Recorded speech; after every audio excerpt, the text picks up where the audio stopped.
Hello friends, मेरी आवाज़ आ रही है आप लोग को? I hope so. Good afternoon to all of you.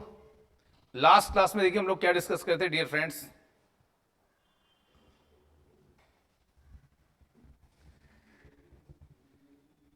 Last class में हमने आपके साथ डिस्कस किया था सिटीजनशिप के बारे में और सिविल सोसाइटी के बारे में, और हमने आपके साथ डिस्कस किया कि किस तरह से धीरे धीरे सिविल सोसाइटी का जो अप्रोच है ये बढ़ता जा रहा है। इसको लेके लोगों की कंसर्न्स बढ़ते जा रहे हैं और किस तरह से सिविल सोसाइटी ये जो डेमोक्रेटिक हमारे जो सोसाइटी है, जो लोकतांत्रिक व्यवस्था है, उसमें किस तरह से एक इंपॉर्टेंट चेंज ला सकता है सिविल सोसाइटी ऑर्गेनाइजेशंस।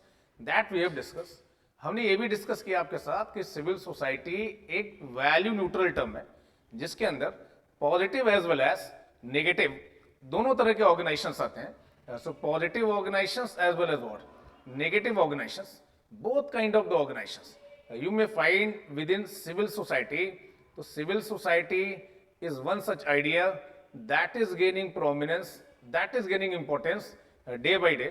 और उसके क्या पॉजिटिव हो सकते हैं एक डेमोक्रेटिक सोसाइटी में, हमने आपके साथ वन बाय वन आपके साथ डियर फ्रेंड डिस्कस किया। 1 2 3 4 5 6 7 8 9 10 ऐसे करके हमने बहुत सारे रीजंस आपके साथ डिस्कस किए कि why we need civil society, कैसे सिविल सोसाइटी अकाउंटेबिलिटी लाने में, कैसे सिविल सोसाइटी ट्रांसपेरेंसी लाने में, कैसे जो सिविल सोसाइटी ऑर्गेनाइजेशंस हैं ये लोकतांत्रिक व्यवस्था में सरकारों को और ज्यादा रिस्पॉन्सिबल बनाने में, लीडरशिप को ट्रेन करने में, डेमोक्रेसी को और स्ट्रॉन्ग करने में, इलेक्शन की मॉनिटरिंग में बहुत सारे हमने रोल डिस्कस किए किसके, सिविल सोसाइटी के। And while discussing these roles of civil society मैंने आपके साथ ये भी डिस्कस किया डियर फ्रेंड कि किस तरह से कंटेम्परेरी जो वर्ड है उसमें सिविल सोसाइटी के कुछ नेगेटिव रोल्स भी हो सकते हैं, नेगेटिव कंट्रीब्यूशन भी कर सकते हैं civil society. That aspect also I discuss with you people. So ये बात भी मैंने आपके साथ डिस्कस की वाइल डिस्कसिंग सिविल सोसाइटी। तो देखिए ये सारी बातें जब मैंने आपके साथ डिस्कस की तो हमने वे किया एक बैलेंस पर्सपेक्टिव हम लेके चले कि क्या पॉजिटिव हो सकता है, क्या नेगेटिव हो सकता है, किसके बारे में, सिविल सोसाइटी ऑर्गेनाइजेशंस के बारे में। ये सारी चीजें हमने आपके साथ डिस्कस की। And while discussing all those aspect हमने देखिए एक ऐसा माना कि आज के परिप्रेक्ष्य में आज का जो कंटेम्प्रेरी वर्ल्ड है वहां पे हमें जरूरत है किसकी, सिविल सोसाइटी की। बट सिविल सोसाइटी को भी अपनी रिस्पॉन्सिबिलिटीज का ध्यान रखना चाहिए। सो आई होप कि ये जो टॉपिक मैंने आपके साथ डिस्कस किया अबाउट सिविल सोसाइटी उसे लेके डियर फ्रेंड्स आप लोग को एक अंडरस्टैंडिंग बनी, आप इससे रिलेटेड क्वेश्चंस कर पाएंगे। और उसके बाद आज की जो क्लास है उसमें एक इंपॉर्टेंट टॉपिक हम आपके साथ डिस्कस करने वाले हैं। This topic is about social movement.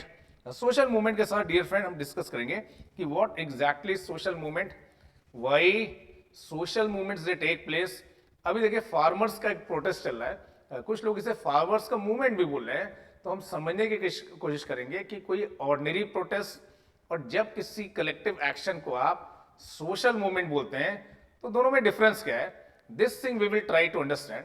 So all these aspects I will discuss with you people. But एक हम अंडरस्टैंडिंग बनाएंगे कि सोशल मूवमेंट क्या है। तो आप सभी को देखिए गुड आफ्टरनून, जिन लोगों ने क्लास लेट से ज्वाइन की है। आज इसी टॉपिक को मैं आपके साथ बहुत डिटेल में डिस्कस करूंगा कि सोशल मूवमेंट है क्या और सोशल मूवमेंट की हमें जरूरत क्यों पड़ती है और सोशल मूवमेंट्स से मतलब क्या है। तो देखिए social movement here I am saying it is a kind of collective action. So it is a kind of collective action that sustains over a period of time, जो sustain करता है खुद को over a period of time.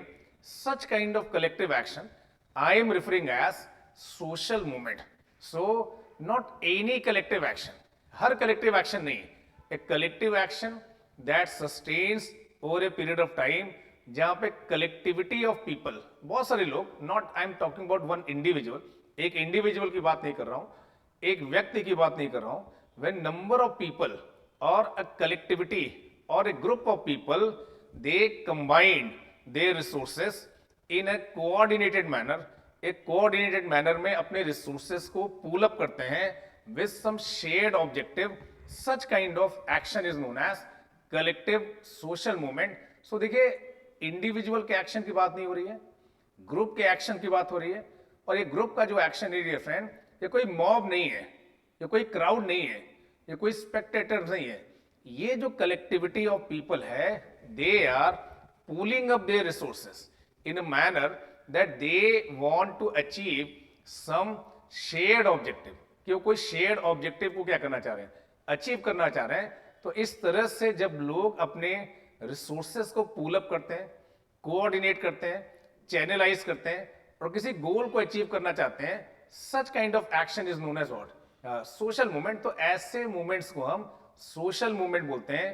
ये बात dear friends समझ पा रहे हैं, नहीं समझ पा रहे हैं? This thing you are able to understand कि collectivity of people, a group of people, I'm not talking about any individual, they are channelizing their efforts, वो अपने efforts को channelize कर रहे हैं किसी shared objective के लिए, किसी common objective के लिए, उसे achieve करने के लिए अगर वो कुछ कर रहे हैं, तो ऐसे action को, ऐसे group action को that sustains over a period of time, ऐसे actions को हम social movement बोलते हैं। बट आप ऐसा बोलेंगे कि सर कई बार ऐसा होता है कि यूनिवर्सिटीज में जो स्टूडेंट ग्रुप्स होते हैं, जो स्टूडेंट यूनियन होते हैं, वो कई बार स्ट्राइक कर देते हैं, या फैक्ट्रीज में कई बार जो वर्कर्स होते हैं, जो ट्रेड यूनियन होते हैं, वो स्ट्राइक कर देते हैं, कई बार जनरल स्ट्राइक करते हैं। तो क्या ये स्ट्राइक, चाहे यूथ की स्ट्राइक हो, कॉलेज में, यूनिवर्सिटीज में, या ये वर्कर्स की स्ट्राइक हो किसी फैक्ट्री में, किसी ऑर्गेनाइजेशन में, क्या ये सोशल एक्शन है या नहीं है? देखिए, this kind of the strike, this kind of the mob action, this kind of the crowd action, that is not social action. Because मैं ऐसा बोल रहा हूं कि यहां पे एक वेल डिफाइंड ऑब्जेक्टिव है, उस डिफाइंड ऑब्जेक्टिव के लिए एक कलेक्टिव एक्शन लिया जा रहा है। ये स्पोरेडिक नहीं है, ये इवेंट नहीं है कि आपने सोचा और आपने ऐसा किया और आप उसके बारे में भूल गए, ऐसा नहीं है।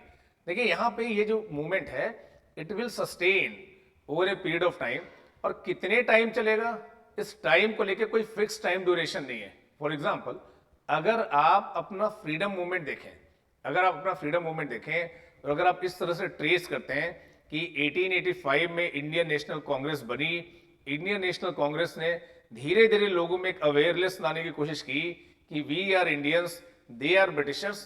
तो देखिए, ये जो पूरा आपका इंडिया का इंडिपेंडेंस मूवमेंट चला, फ्रीडम स्ट्रगल का मूवमेंट चला, इसमें 50 ईयर, 60 ईयर, कुछ लोग 1857 से इसको ट्रेस करते हैं कि ऑलमोस्ट 100 ईयर्स लगे इस मूवमेंट को।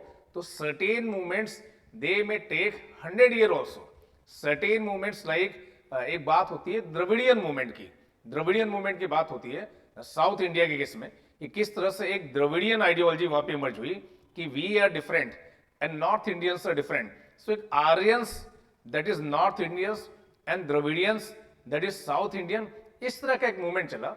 And that movement started in 1920s, 30s तक चला, 40s तक चला। उसके बाद वो एक ऑर्गेनाइजेशन द्रविड़ मुनेत्र खजगम, उसमें ट्रांसफॉर्म हो गया। तो देखिए, हर जो मूवमेंट है वो कितने टाइम चलेगा, इस टाइम ड्यूरेशन को लेके कुछ भी फिक्स नहीं है डियर फ्रेंड। ऐसा कुछ फिक्स नहीं है कि 2 महीने का टाइम है तो मूवमेंट होगा, 2 महीने का टाइम नहीं तो मूवमेंट नहीं होगा, या 2 साल का टाइम होना चाहिए, 20 साल का टाइम होना चाहिए। कुछ मूवमेंट्स 50 साल तक भी चले हैं। तो ये व्हाट आई एम सेइंग कि ये जो सोशल मूवमेंट है, इसमें बस आप ये समझिए कि group of people, they are coordinating their efforts, they are channelizing their efforts with some shared objective, उनका कुछ shared objective है, और ये जो उनका मूवमेंट, ये जो उनका एक्शन है, it sustains over a period of time। ऐसे collective action को डियर फ्रेंड हम social movement बोलते हैं। this thing you people are able to understand or not? ये बात आप लोग समझ पा रहे हैं डियर फ्रेंड या नहीं? ठीक है। अब देखिए, कोई भी ऐसा मूवमेंट जिसको आप सोशल मूवमेंट बोल रहे हैं, या कोई भी ऐसा कलेक्टिव एक्शन जिसके बारे में हम सोशल मूवमेंट बोल रहे हैं, और हम बार बार बोल रहे हैं कि ये जो कलेक्टिव एक्शन है, ये स्पोरेडिक नहीं होना चाहिए, कोई एक सिंगल इवेंट नहीं होना चाहिए, कोई इवेंचुअल एक्ट नहीं होना चाहिए, ये काफी sustain over a period of time चलना चाहिए। तो किसी भी कलेक्टिव एक्शन के सस्टेन तरीके से चलने के लिए डियर फ्रेंड, उससे किसी आइडियोलॉजी की जरूरत होती है, किसी विचारधारा की जरूरत होती है। Without ideology no collective action can sustain over a period of time।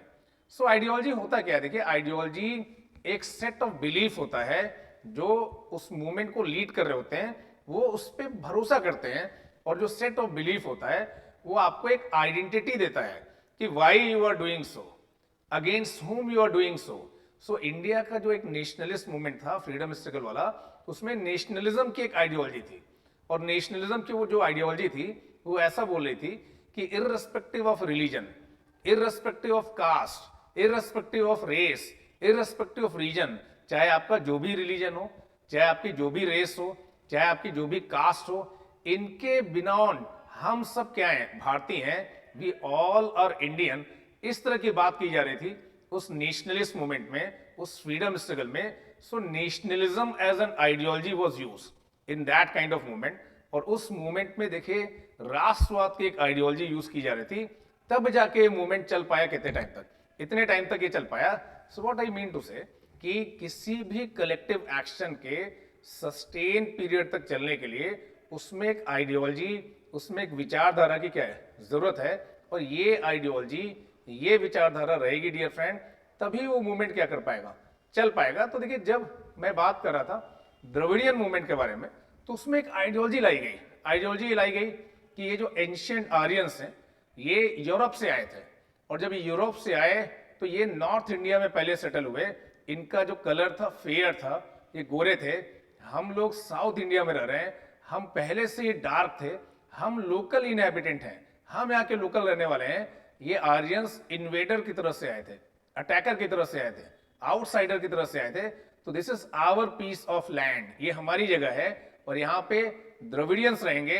These north Indians they should be thrown out of this area which belongs to Dravidian people. तो देखिए इस तरह की आइडियोलॉजी, इस तरह की विचारधारा यूज की गई द्रविडियन मूवमेंट में। सो आर्यंस वर्सेस द्रविडियन का क्या चला, एक मूवमेंट चला कि आर्य वर्सेस द्रविड़, इस तरह की बातें चली।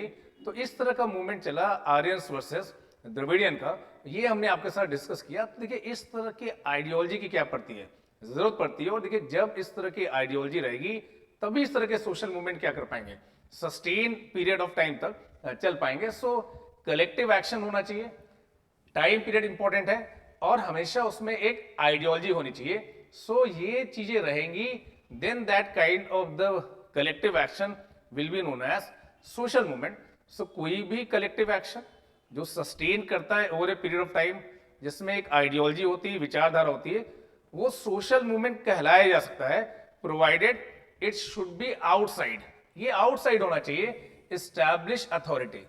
Outside the establish authority system से मेरा मतलब यह है कि आप कई बार ऐसी बात करते हैं ना, सर्व शिक्षा अभियान की, एजुकेशन फॉर ऑल, ऐसी कैंपेन चल रही है कि सभी को लिटरेसी मिलनी चाहिए, सभी को एजुकेशन मिलनी चाहिए, सभी को शिक्षा मिलनी चाहिए। और इस सर्व शिक्षा अभियान से समाज में जो इलिटरेसी है उसे हम दूर करने का क्या कर रहे हैं, प्रयास कर रहे हैं, उसे रिमूव करने का प्रयास कर रहे हैं। तो we are trying to remove illiteracy from the society, such kind of the attempt we are taking. But ये अटेम्प्ट डियर फ्रेंड कौन ले रहा है? ये अटेम्प्ट सरकार ले रही है, गवर्नमेंट ले रही है। तो government is taking efforts in this particular direction. So जो सर्व शिक्षा अभियान है, जो एजुकेशन फॉर ऑल कैंपेन है, ये सरकार की कैंपेन है। तो that is not the social movement.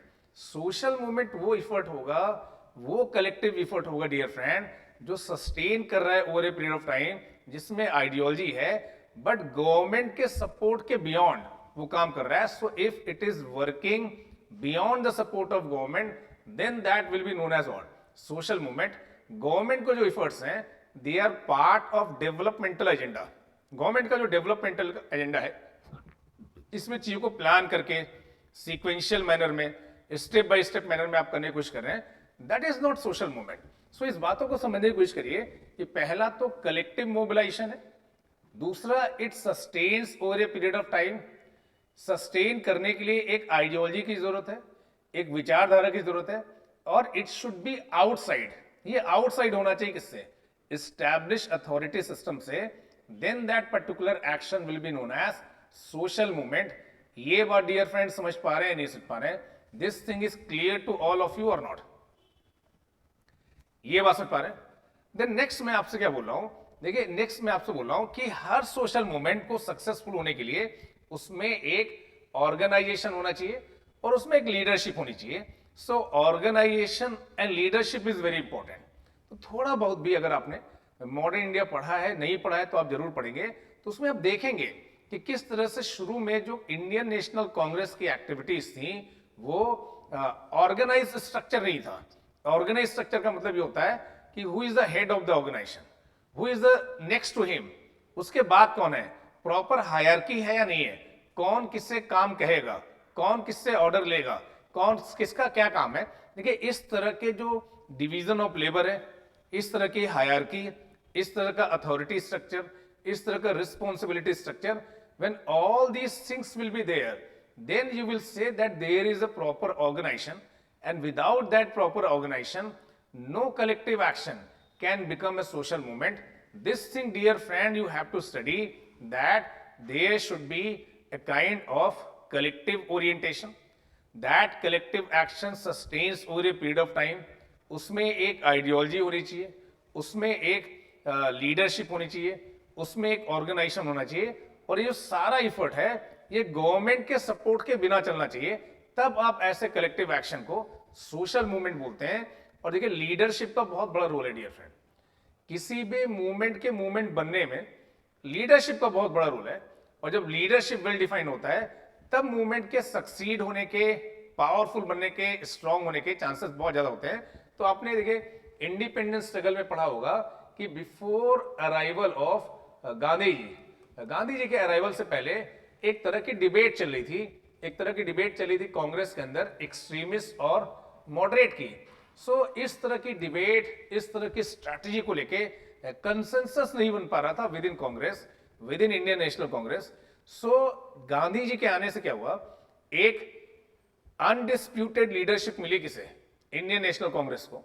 Nagpur session of Congress में कांग्रेस ने बोला कि उनका एक ऑल इंडिया वर्किंग कमेटी होगा, प्रोविंशियल कमेटी होगा। So such provincial committees, such all India working committees were formed.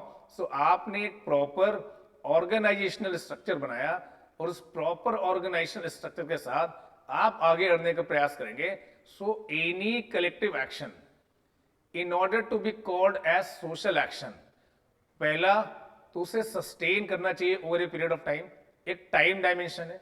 दूसरा, ये सस्टेन हो पाएगा over a period of time तभी जब उसमें एक आइडियोलॉजी होगी।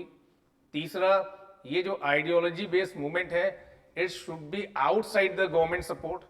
चौथा, उसमें एक ऑर्गेनाइजेशनल स्ट्रक्चर होना चाहिए। पांचवा, उसमें एक वेल डिफाइंड लीडरशिप होनी चाहिए। और अगर लीडरशिप क्लियर कट नहीं है तो ऐसे मूवमेंट के सक्सेसफुल होने के चांसेस काफी कम होते हैं। तो लीडर लोगों को डिसिप्लिन करता है।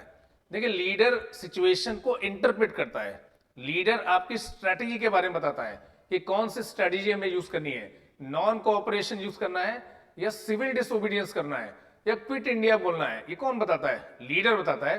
तो what will be the programme of movement, what will be the strategy of the movement, what kind of the tools that we are going to use in the movement, everything is being told by the leader. And that's why I am saying there is utility of what leadership in any social movement. So ये सारे अगर component होंगे then dear friend that particular collective action is well qualified to be called as what social movement.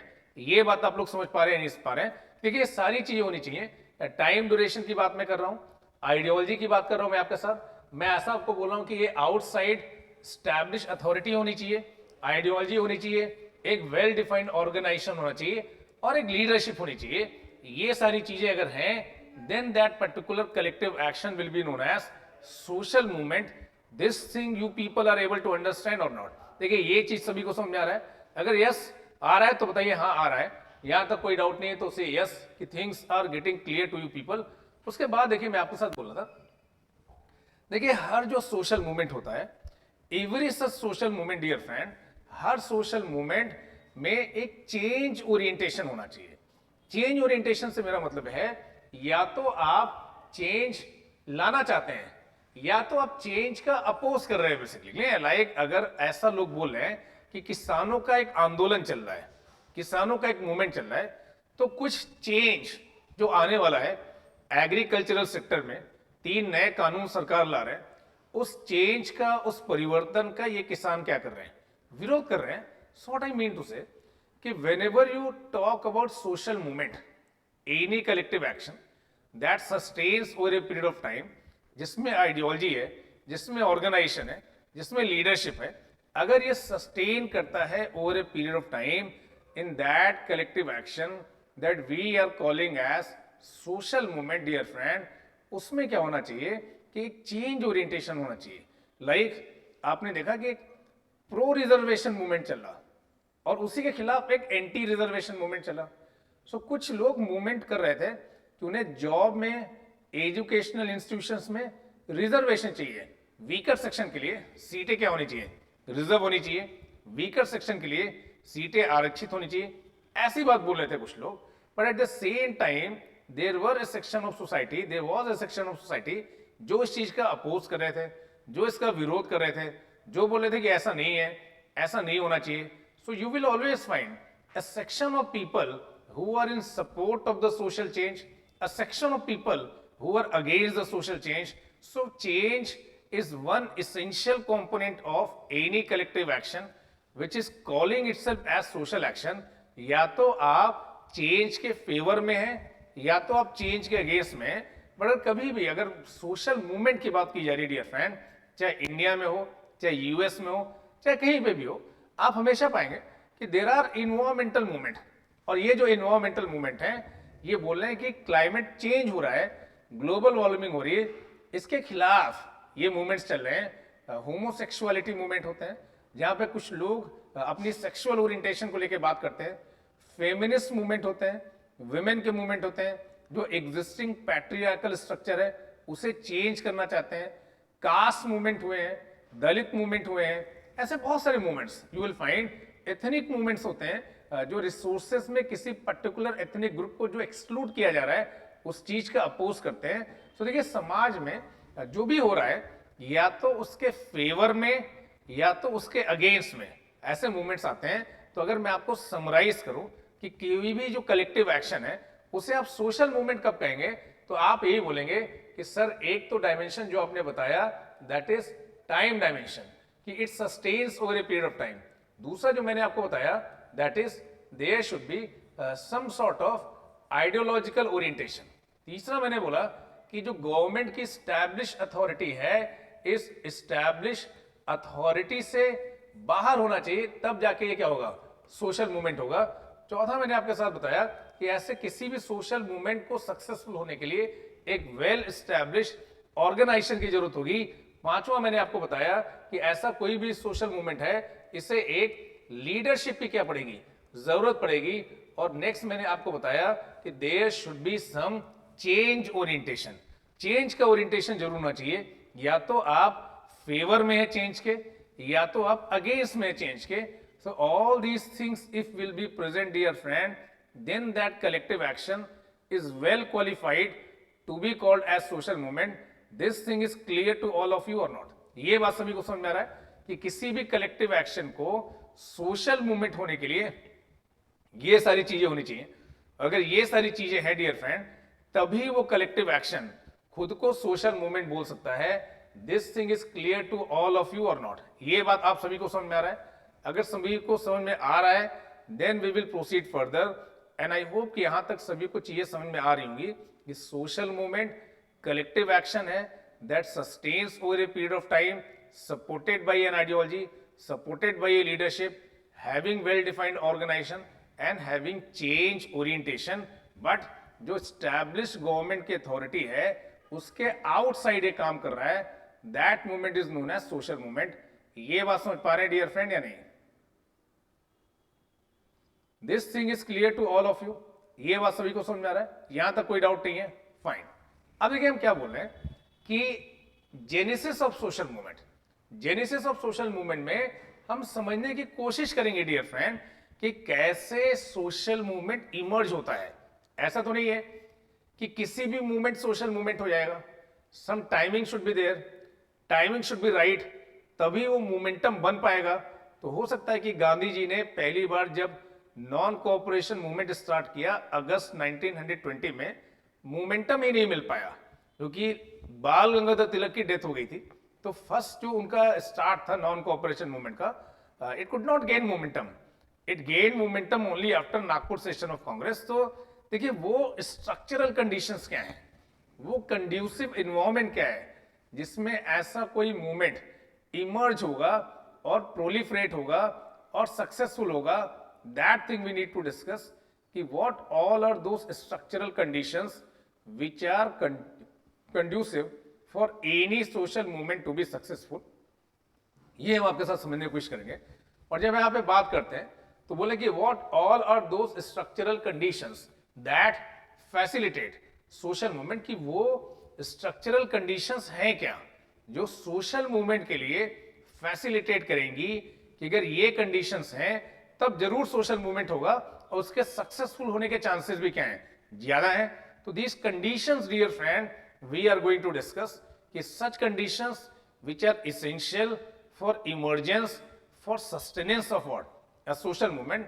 So these conditions I am going to discuss with you people. और जब इन conditions के बारे में मैं बात करता हूं तो ऐसे तीन theories हैं, और जो तीन theories है डियर फ्रेंड, एक theory sense of deprivation की बात कर रही है कि सोसाइटी में अगर एक sense of deprivation रहेगा, जिसको हम आगे के relative deprivation डिस्कस करेंगे, then chances are high for emergence of social movement. So deprivation is one such structural condition that may lead to emergence of what? Social movement. दूसरी condition में बोल रहा हूं स्ट्रक्चरल स्ट्रेन। तो society को अगर structural perspective से हम देखेंगे तो जिस तरह से स्ट्रेन की बात होती है, और ये जब भी आपने फिजिक्स में स्ट्रेन और स्ट्रेस के बारे में पढ़ा होगा तो एक रेजिलेंस लिमिट के बारे में पढ़ा होगा कि उस रेजिलेंस लिमिट तक स्ट्रेस और स्ट्रेन को आप सह सकते हैं, उसके बियॉन्ड नहीं इसलिए। तो उसी तरह से हर सोसाइटी में सिमिलैरिटी भी होती है और डिफरेंसेस भी होते हैं। हर सोसाइटी में जो स्टैब्लिश्ड नॉर्म्स हैं, स्टैब्लिश्ड वैल्यूज हैं, उनको लोग चैलेंज करते रहते हैं, बट सोसाइटी की एक रेजिलेंस लिमिट है जिसके अंदर ये सारी चीजों को वो मैनेज कर लेते हैं। जब ये स्ट्रेन, जब ये टेंशन उस रेजिलेंस लिमिट के बियॉन्ड चला जाएगा, सोसाइटी चीजों को मैनेज नहीं कर पाएंगी, then there will be a social movement. तब समाज में क्या होगा, एक सोशल मूवमेंट होगा। This aspect also I will discuss with you people. And third is revitalisation. देखिए रिवाइटलाइजेशन का मतलब यह है कि आपके जो सामाजिक मूल्य हैं, जो सामाजिक परंपराएं हैं, जो सोशल वैल्यूज हैं, जो सोशल ट्रेडिशंस हैं, जो सोशल कस्टम्स हैं, जो कल्चर है आपकी सोसाइटी का, probably you are not satisfied with that present condition and you are aspiring for something else.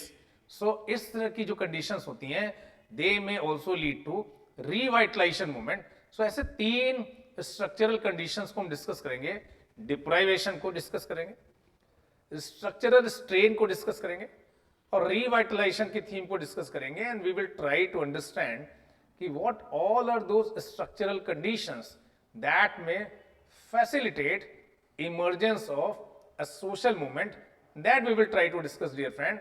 I hope कि इन चीजों को आप अच्छे से समझ पाएंगे। तो देखिए सबसे पहले हम बात करेंगे जो सेंस ऑफ डिप्राइवेशन है, इसकी हम बात करते हैं। We will talk about this sense of deprivation. देखिए जब मैं आपके साथ डिप्राइवेशन की बात कर रहा हूं तो एक पर्टिकुलर काइंड ऑफ डिप्राइवेशन की बात कर रहा हूं, रिलेटिव डिप्राइवेशन की। रिलेटिव डिप्राइवेशन, इसको समझने की कोशिश करिएगा डियर फ्रेंड कि कैसे relative deprivation it may give rise to emergence of social movement. This aspect you need to understand how, in what manner relative deprivation may lead to emergence of social movement. और जब हम इसकी बात करेंगे dear friend तो हम यही बात कर रहे हैं कि ये एक सोशियो साइकोलॉजिकल कंडीशन है। रिलेटिव डिप्राइवेशन एक सोशियो साइकोलॉजिकल कंडीशन है, और ये जो सोशियो साइकोलॉजिकल कंडीशन है ये एक तरह का नेगेटिव इमोशन है, नेगेटिव इमोशन है with respect to objective conditions in which you are place. So objective conditions जिसमें आप प्लेस हैं उन्हें लेके ये एक तरह का नेगेटिव क्या है, ओरिएंटेशन है। इसके बारे में आपके साथ डिस्कस करेंगे और ये सिमेट्रिकली रिलेटेड नहीं है। अगर मैं आप लोगों से आज पूछूं कि एंशिएंट टाइम में और मिडिवल टाइम में वुमेन की कंडीशन ज्यादा अच्छी थी या आज मॉडर्न और पोस्ट मॉडर्न टाइम में वुमेन की कंडीशन ज्यादा अच्छी है, so what will be your answer कि condition of women in India in ancient time was better, in medieval time was better, और in modern and post modern time it is better? क्या आपका answer होगा? What will be your answer? हो सकता है कि आपका आंसर ये हो कि आज जो मॉडर्न और पोस्ट मॉडर्न वर्ल्ड है उसमें वुमेन की कंडीशन क्या है, बेटर है। बट वुमेन जो मूवमेंट्स हैं, वुमेन जो इश्यूज हैं, उनको लेके जो कंसर्न्स हैं, वो वुमेन के एंशिएंट टाइम में ज़्यादा थे, मिडिवल टाइम में ज़्यादा थे, या वुमेन की demands, women issues related protest, women के इश्यूज पे एजिटेशन, वुमेन के अगेंस्ट में जो क्राइम है उसकी रिपोर्टिंग, उससे रिलेटेड एफआईआर आज ज़्यादा है या पहले ज़्यादा थी? शायद आज ज़्यादा है डियर फ्रेंड। तो इस चीज़ को हम एक्सेप्ट करने की समझने की कोशिश करेंगे कि एंशिएंट और मिडिवल टाइम में तो कंडीशंस खराब थी बट मूवमेंट्स नहीं थे। मॉडर्न टाइम्स में और पोस्ट मॉडर्न टाइम में कंडीशन बेटर है बट बहुत सारे मूवमेंट है। ऐसा क्यों है? This thing we will try to understand dear friend, and this thing we will try to understand with this concept of what, with this concept of relative deprivation. इसके साथ हम डिस्कस करने की कोशिश करेंगे। तो रिलेटिव डिप्रिवेशन एक तरह का नेगेटिव इमोशन है जो आप फील करते हैं with respect to objective conditions that you are seeing around you. अपने आसपास जो आप ऑब्जेक्टिव कंडीशन देख रहे हैं उससे लेके जो आप नेगेटिव इमोशन फील कर रहे हैं, that is known as relative deprivation. और ये ऑब्जेक्टिवली कनेक्टेड नहीं है, ऑब्जेक्टिवली रिलेटेड नहीं से मेरा मतलब यह है कि नॉट नेसेसरली, जरूरी नहीं है कि जो पुअर है वो ज्यादा डिप्राइव फील कर रहा है। हो सकता है कि जो बेटर ऑफ है वो ज्यादा डिप्राइव फील कर रहा है। और इस कॉन्सेप्ट को एक्सप्लेन किया है एक बहुत बड़े स्कॉलर जिनका नाम है सैमुअल स्टॉफर। सैमुअल स्टॉफर एक किताब लिख रहे हैं, उस किताब का नाम है the American soldier. The American soldier, ये एक बुक इन्होंने लिखी। और ये जो अमेरिकन सोल्जर बुक है इसमें उन्होंने बताया कि किस तरह से अमेरिका में there are two categories of the soldiers. एक कैटेगरी ऑफ सोल्जर हुए हैं जो वॉर फ्रंट पे गए हैं, इराक में गए हैं, अफगानिस्तान में गए हैं, दूसरे फ्रंट पे गए हैं, सीरिया में गए हैं, कहीं पे भी गए हैं, वो एक्चुअल जो वॉर फ्रंट है वहां पे काम कर रहे हैं and they are fighting, they are in trouble zone, they are in tense area and they are fighting and their life is very difficult. ज्यादा डिसिप्लिन मेंटेन करना है, कोई भी बुलेट उनकी जान ले सकती है। So that is one set of the soldiers who are fighting on war front, they are in tense areas जहां पे रिगरस काम कर रहे हैं। And there are another set of the soldiers who are living in cantonment areas. दूसरे set of the soldiers हैं जो cantonment areas में रह रहे हैं और कैंटोनमेंट एरियाज में वो पीसफुली रह रहे हैं, आराम से रह रहे हैं। यहाँ पे बहुत ज्यादा टेंशन नहीं है, यहाँ पे बहुत ज्यादा रिगरस ट्रेनिंग की जरूरत नहीं है। So those who are living in cantonment area they are one category of soldiers and those who are living in war front they are another categories of soldiers. So what Samuel Stouffer found, Samuel Stouffer ने पाया कि वो soldiers जो war front area में रह रहे हैं, battle front area में रह रहे हैं, वो ज्यादा हैप्पी हैं, ज्यादा कंटेंटेड है। और जो सोल्जर्स रह रहे हैं कैंटोनमेंट एरिया में जहां पे ज्यादा पीस है, ज्यादा कंफर्ट है, ज्यादा यहाँ पे टेंशन नहीं है, दे आर मोर डिसकंटेंटेड। तो उन्होंने पाया कि इसका उल्टा होना चाहिए था, ज्यादा डिससेटिस्फैक्शन, ज्यादा डिसकंटेनमेंट उन सोल्जर्स में होना चाहिए था जो वॉर फ्रंट पे हैं, और ज्यादा कंफर्ट, ज्यादा हैप्पीनेस, ज्यादा रिलीफ उन सोल्जर्स में होना चाहिए था जो कैंटोनमेंट एरिया में है। बट उन्हें उल्टा मिल रहा है, जो वॉर फ्रंट में है वो ज्यादा कंटेंटेड, ज्यादा हैप्पी फील कर रहे हैं, जो कैंटोनमेंट एरिया में वो ज्यादा डिसकंटेंटेड और ज्यादा सैड फील कर रहे हैं। तो इन्होंने पाया कि कहीं ना कहीं ये इस वजह से हो रहा है कि जो वॉर फ्रंट एरिया में है उनको ऐसा लग रहा है कि they are train to fight, उन्हें ट्रेन किया गया किसके लिए? फाइट करने के लिए। वो हमेशा इस सिचुएशन का वेट कर रहे थे कि they will get a chance to fight.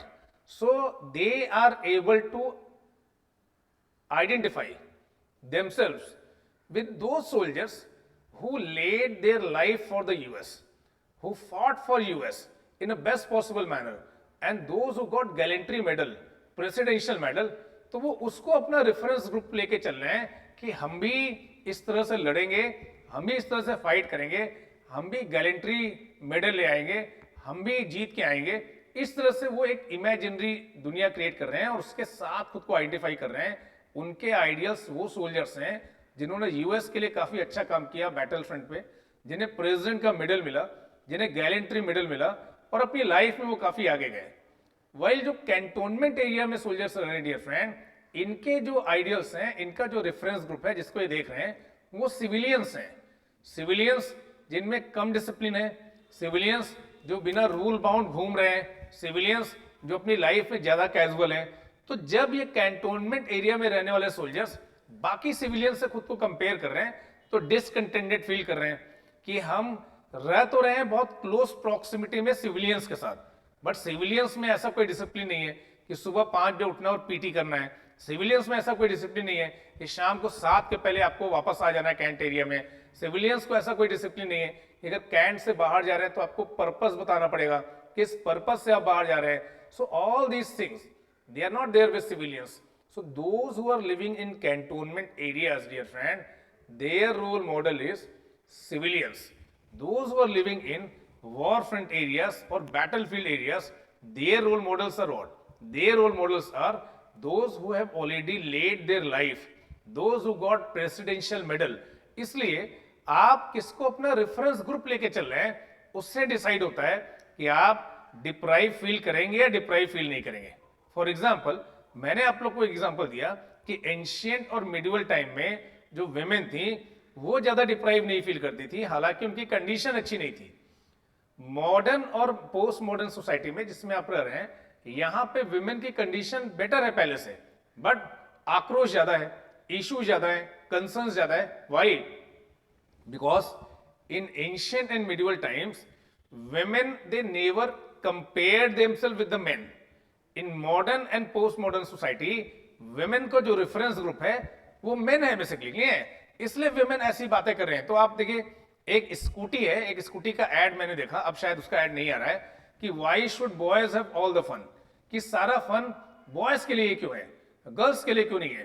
तो why society is giving such kind of treatment कि अगर बॉय है वो अगर सड़क पे स्मोकिंग कर रहा है तो ठीक है, ऑल राइट, कोई उसको बहुत ज्यादा स्टेयर नहीं करेगा, घूरेगा नहीं, क्योंकि आप ऐसा सोचते हैं कि लड़के ऐसा ही करते हैं।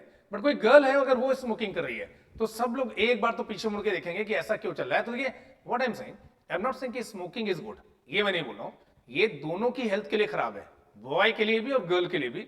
बट सोसाइटी का जो एटीट्यूड है वो ऐसा है कि जो अगर लिकर की शॉप्स हैं, शराब की दुकानें हैं, वहां पे अगर कोई लड़की पहुंच जाए कुछ लेने के लिए तो लोग पहले उसे देखने लगते हैं कि आपसे यहाँ पे एक्सपेक्टेड नहीं था। देखिए इस तरह का जो ओरिएंटेशन है ये गलत है।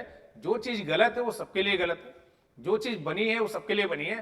तो आज जो महिलाएं हैं वो शायद आगे बढ़ के चीजों को कर रही हैं, बट उनमें एक कहीं ना कहीं ये बात है कि हमें पुरुषों को कंपीट करना है। अगर पुरुष कॉम्बैट पोस्ट में, फाइटर एयरक्राफ्ट में पायलट बन सकते हैं तो महिलाएं क्यों नहीं बन सकती? अगर पुरुष वॉर फ्रंट पे जाकर लड़ सकते हैं तो महिलाएं क्यों नहीं कर सकती हैं? अगर पुरुष क्रिकेट खेल सकते हैं तो महिलाएं क्यों नहीं खेल सकती हैं? अगर पुरुष फुटबॉल खेल सकते हैं तो महिलाएं क्यों नहीं कर सकती? और जो भी एरिया जहां पे अभी तक विमेन का पार्टिसिपेशन नहीं रहा, विमेन जो ग्रुप है, जो फेमिनिस्ट ऑर्गेनाइजेशन है, वो इसको रिलेटिव डिप्रिवेशन से रिलेट कर रहे हैं कि ऐसा नहीं कि हम डिप्राइव्ड हैं, हम पुरुषों के सापेक्ष डिप्राइव फील करते हैं कि उन्हें ज्यादा अधिकार है, हमें कम अधिकार है, उन्हें ज्यादा अवसर है, ज्यादा अपॉर्चुनिटीज है, हमें कम अपॉर्चुनिटीज है। देखिए रिलेटिव डिप्रिवेशन ये इस तरह का इमोशन है कि आप किसी के रिलेटिवली खुद को क्या फील कर रहे हैं, डिप्राइव फील कर रहे हैं। तो सपोज करिए यहां पे दो लोग हैं, एक पर्सन है ए और एक पर्सन है B. A is one person, B is one person, and there is something known as X. X कुछ भी हो सकता है, एक्स कोई एक डिजायरेबल पोस्ट हो सकती है, कोई एक डिजायरेबल आइटम हो सकता है, कोई एक डिजायरेबल कम्युनिटी हो सकती है, कुछ भी हो सकता है। देखिए A is not having X, B is not having X, कोई बात नहीं है। But if suppose A is having X but B is not having X, but B thinks that B can also have X, and B thinks he has or she has all capabilities to have X, then B will feel relatively deprived। और ये आप relatively deprived feel करेंगे vis-a-vis whom? A, कि A के पास X है, B जो भी उसको भी लगता है कि मैं भी उतना कैपेबल हूं, मेरे पास भी X होना चाहिए, बट B के पास X नहीं है, तो B एक ऐसा रिलेटिव डिप्रिवेशन की फीलिंग लाएगा। इसलिए नहीं कि X की जरूरत है B को, बट इसलिए कि बी को लगता है कि उसके पास भी एक्स होना चाहिए क्योंकि ये ए के पास है और ए के बराबर ही या ए से ज्यादा क्वालिफिकेशन। ए से ज्यादा कैपेबिलिटीज बी में है, then probably B will feel relatively deprived. This thing you people are able to understand और नॉट। मतलब आप रिलेटिव डिप्राइव इसलिए फील नहीं कर रहे हैं कि सच में वो चीज आपके पास नहीं है, आप रिलेटिवली डिप्राइव इसलिए फील कर रहे हैं कि वो चीज आपके पास नहीं है, बट इस फेलो के पास है जो टैलेंट में, एक्सपर्टीज में या तो आपसे कम है, आपके बराबर ही है, तो इसलिए ये चीज आपके पास होनी चाहिए। और अगर ये चीज आपके पास नहीं है, then dear friend you will feel yourself relatively deprived. This thing you people are able to understand और नॉट। देखिए रिलेटिव डिप्रिवेशन का कॉन्सेप्ट आप सभी को समझ में आया डियर फ्रेंड या नहीं? अगर यस तो प्लीज से कि यस, ये चीज आप लोग को समझ में आई है, इससे हम आगे प्रोसीड कर सकें कि relative deprivation idea is clear to all of you dear friends और नॉट? ये बात समझ में आ रहा है? फाइन। दूसरी बात मैं आपके साथ डिस्कस करने आ रहा हूं कि वो क्या कंडीशंस हैं जो रिलेटिव डिप्रिवेशन को बढ़ावा देंगे basically. So what all are those conditions which may give rise to emergence of relative deprivation. तो आप ऐसा देखिए कि डॉक्टर बी आर अम्बेडकर जो हो सकता है कि एक ऐसी कास्ट ग्रुप से बिलोंग करते हो जैसे इंडियन सोसाइटी में अनटचेबल कास्ट माना जाता था, अस्पृश्यता उनके साथ प्रैक्टिस की जाती थी, ह्यूमिलिएशन होता था, रिडिक्यूल होता था, तो शायद ऐसी कास्ट ग्रुप को बिलोंग करते थे कौन? डॉक्टर अम्बेडकर। बट स्कॉलरशिप प्राप्त की, पढ़ने में तेज थे, पढ़ने के लिए इंग्लैंड गए, यूएस गए, कहीं भी गए, और पढ़ के जब वो वापस आ रहे हैं तो देखिए जब पढ़ के आ रहे हैं वापस तो उन्हें लग रहा है कि अब मैं अपने ग्रुप से ज्यादा पढ़ा लिखा हूं, मेरे ग्रुप का मैं शायद पहला ऐसा व्यक्ति हूं जो हाई स्कूल गया, मेरे ग्रुप का मैं पहला ऐसा व्यक्ति हूं जिसने ग्रेजुएशन की, और शायद इंडिया का पहला ऐसा व्यक्ति हूं जिसने इकोनॉमिक्स में पीएचडी की है। So what doctor Ambedkar is saying, he is saying कि now my aspirational group is upper caste. मैं खुद को कंपेयर करता हूं किसके साथ? उस अपर कास्ट के युवा के साथ, कि उसके जैसे मेरे अंदर टैलेंट है या नहीं है। So in terms of the educational access I got the education, मैंने भी वो एजुकेशन पाई है जो किसी अपर कास्ट के यूथ ने पाई है, बट सोसाइटी में, पॉलिटी में, इकोनॉमी में हमारी कोई पूछ ही नहीं है। I am not getting cases just because I belong to caste of untouchable. सो इससे उनके माइंड में एक गुस्सा आ रहा है और बोल रहे हैं कि उनका जो रेफरेंस ग्रुप है वो चेंज हो जा रहा है। उनका रेफरेंस ग्रुप अपनी कास्ट के लोग नहीं है, उनका जो रेफरेंस ग्रुप है that is the people of upper caste. जो अपर कास्ट के लोग हैं, जो वेल प्रिविलेज हैं, सोशली, इकोनॉमिकली, पॉलिटिकली, वो उनका क्या है? रेफरेंस ग्रुप है। देखिए जब इस रेफरेंस ग्रुप के साथ आप कंपेयर करेंगे तो आप अपने ग्रुप के लोगों को, अपनी कास्ट के लोगों को बताएंगे कि there is something known as relative deprivation with us. हमारे साथ रिलेटिव डिप्रिवेशन हो रहा है और हमें इस रिलेटिव डिप्रिवेशन को डियर फ्रेंड खत्म करने की क्या है? जरूरत है। तो when doctor Ambedkar mobilize his castemen, his group people, so he mobilized because now his reference group got changed। ये बात समझ पा रहे हैं फ्रेंड कि आपका जो रेफरेंस ग्रुप है वो बदल चुका है, and accordingly he tried to mobilize his people, he tried to empower his people because his reference group has changed। so जब भी चाहे महिलाओं की बात हो, चाहे माइनॉरिटी की बात हो, चाहे दलित की बात हो, चाहे किसी की बात हो, देखिए आपका जो रेफरेंस ग्रुप है जिसके साथ आप खुद को कंपेयर कर पा रहे थे, सिंस वो बदल गया है, because of that you are going for such kind of movement. So that is known as relative deprivation theory. ये बात समझ पा रहे हैं डियर फ्रेंड और not? This thing is clear to all of you. Relative deprivation, reference group बदलने की वजह से आपके अंदर ये फीलिंग आ रही है कि आप रिलेटिवली डिप्राइव्ड हैं। ऐसा नहीं कि आप डिप्राइव्ड हैं, बट जब इंडियंस यूएस के साथ कंपेयर करते हैं तो खुद को डिप्राइव फील करेंगे, जब पाकिस्तान के साथ फील करेंगे तो इंपावर फील करेंगे। So home you are keeping your reference point, आप अपना स्टैंडर्ड किसको रख रहे हैं, इस पे डिपेंड करता है कि आप रिलेटिव डिप्रिवेशन फील करेंगे या नहीं करेंगे। रिलेटिव डिप्रिवेशन आप तब फील करेंगे जब आपका जो रेफरेंस ग्रुप है उसके रिलेशन में खुद आपको आप क्या फील कर रहे हैं? डिप्राइव फील कर रहे हैं। Then you will feel yourself relatively deprived. This thing you people are able to understand, dear friend, or not? ये बात समझ पा रहे हैं आप लोग? ये बात समझ पा रहे हैं? फाइन। दूसरा मैं आपको बोल रहा हूं, second thing I am saying कि मीडिया एक्सपोजर। देखिए जो मास मीडिया है, ये मास मीडिया क्या करता है फ्रेंड, आपको बहुत सारी इंफॉर्मेशन दिखाया है, आपको बहुत सारा नॉलेज दिखाता है, बहुत सारे एडवर्टाइजमेंट्स आप देखते हैं, और इन्हें देख के डियर फ्रेंड आपके माइंड पे एक इंपॉर्टेंट इन्फ्लुएंस आता है।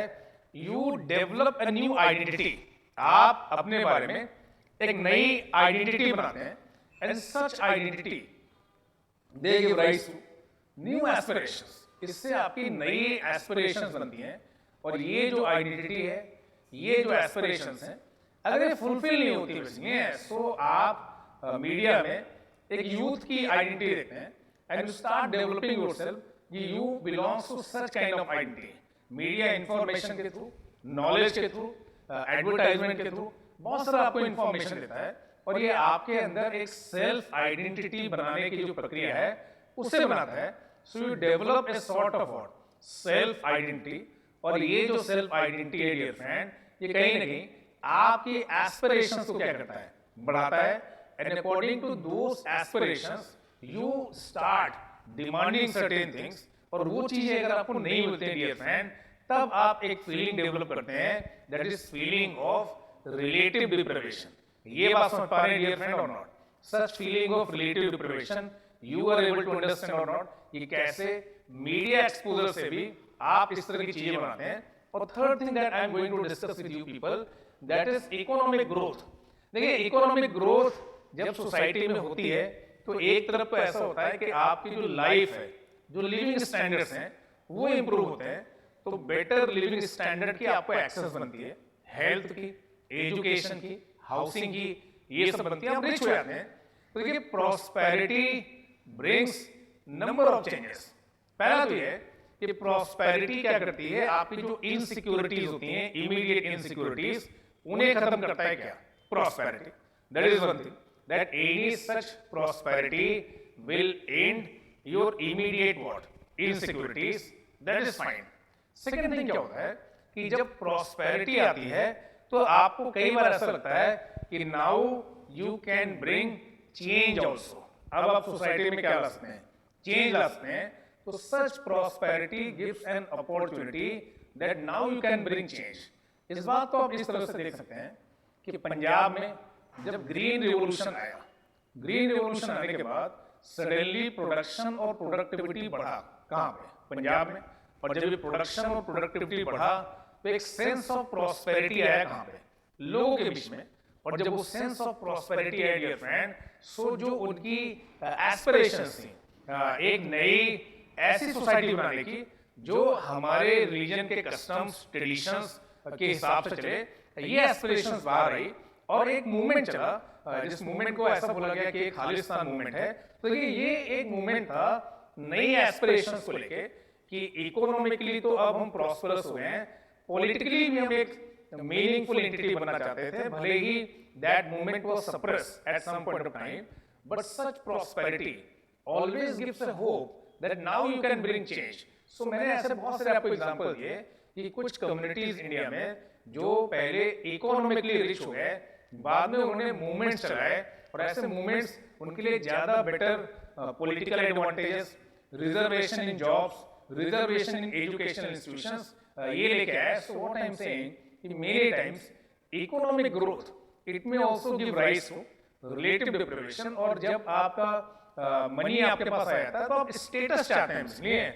और स्टेटस अगर आपके हाथ में नहीं है तो आप इस तरह से देखें कि जब आप फ्रेंच रिवॉल्यूशन को पढ़ते हैं तो आप क्या पढ़ते हैं कि जब कमर्शियल रिवॉल्यूशन हुआ, एक नया अल्टरनेट सी ट्रेड रूट डिस्कवर हुआ यूरोप और एशिया के बीच में, एक class of merchants, a class of traders, a class of businessmen, ये इमर्ज हुए। तो ये जो मर्चेंट्स हैं, ये जो ट्रेडर्स हैं, ये जो कमर्शियल पीपल हैं, इनका जो रेफरेंस ग्रुप बना वो उस समय के रॉयल्टी थे, उस समय के रिलीजियस क्लास है। और इन्हें लगा कि पैसे तो हैं हमारे पास बट इन्फ्लुएंस नहीं है, पावर नहीं है, and because of that they compared themselves with those who were in power, and they thought that those who were in power they are less talented, less meritocratic, they are less progressive, and because of that a movement took place known as French Revolution। तो ये इस तरह का एक movement आया France में, क्योंकि आप इकोनॉमिकली प्रॉस्परस हो गए बट पॉलिटिकली आपके पास क्या नहीं है, पावर नहीं है, इन्फ्लुएंस नहीं है, और आप इकोनॉमिक पावर को मैनिफेस्ट करना चाह रहे थे पॉलिटिकल डोमेन में। So one important event to place known as French revolution. ये बात डियर फ्रेंड आप समझ पा रहे हैं, नहीं समझ पा रहे हैं? ये तीन फैक्टर्स जो मैंने आपके साथ डिस्कस किए, पहला चेंज इन रेफरेंस ग्रुप, दूसरा मीडिया एक्सपोजर, तीसरा इकोनॉमिक ग्रोथ, कैसे ये कंट्रीब्यूट कर रहा है for rise of feeling of relative deprivation. This thing is clear to all of you और नॉट? ये आप समझ पा रहे हैं कि ऐसा कैसे हो रहा है? यहां तक कोई डाउट नहीं dear friend? This thing is clear?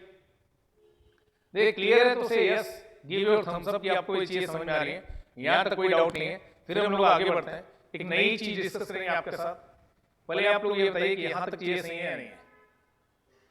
अभी तक देखिए मैंने आपके साथ क्या डिस्कस किया, just discuss with you people कि सोशल मूवमेंट है क्या, जिसमें मैंने बताया कि कलेक्टिव एक्शन होना चाहिए, सस्टेन करना चाहिए over a period of time, एक आइडियोलॉजी होनी चाहिए, एक लीडरशिप होनी चाहिए, एक ऑर्गेनाइजेशन होना चाहिए, चेंज ओरिएंटेशन होना चाहिए, either in favor of change or against the change, and it should be outside the established authority system. ये सारी चीजें होंगी, then that particular collective action will be known as social movement. ये बात समझ पा रहे हैं डियर फ्रेंड या नहीं? यहां तक कोई डाउट नहीं है? फाइन। अब ये हम आपके साथ एक और थ्योरी की बात करेंगे। जिस तरह से देखिए मैंने रिलेटिव डिप्रिवेशन थ्योरी के बारे में बात किया, उसी तरह से dear friend one more theory I am going to discuss with you people, and this theory is known as structural strain theory. इसे क्या बोला जा रहा है? Structural strain theory बोला जा रहा है, और इसको मैं समझाऊंगा भी आपको और एक एग्जांपल देके आपको अप्लाई करने की भी कोशिश करूंगा, जिससे आप समझ पाए इसे कि स्ट्रक्चरल स्ट्रेन थ्योरी क्या है। तो मैंने आपके साथ डिस्कस किया कि हर सोसाइटी का एक सोशल स्ट्रक्चर होता है, और ये जो सोशल स्ट्रक्चर होता है डियर फ्रेंड, उसमें अलग अलग पार्ट्स होते हैं, राइट?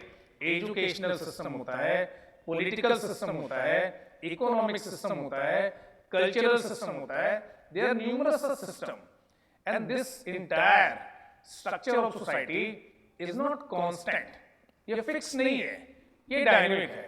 इसमें हर दिन के साथ, हर मंथ के साथ, हर ईयर के साथ कुछ कुछ चेंज आते रहते हैं, और जो एग्जिस्टिंग नॉर्म्स हैं, जो आज के मापदंड हैं, जो एग्जिस्टिंग वैल्यूज हैं, जो एग्जिस्टिंग वेज हैबिट्स हैं, ये टाइम के साथ क्या होती हैं?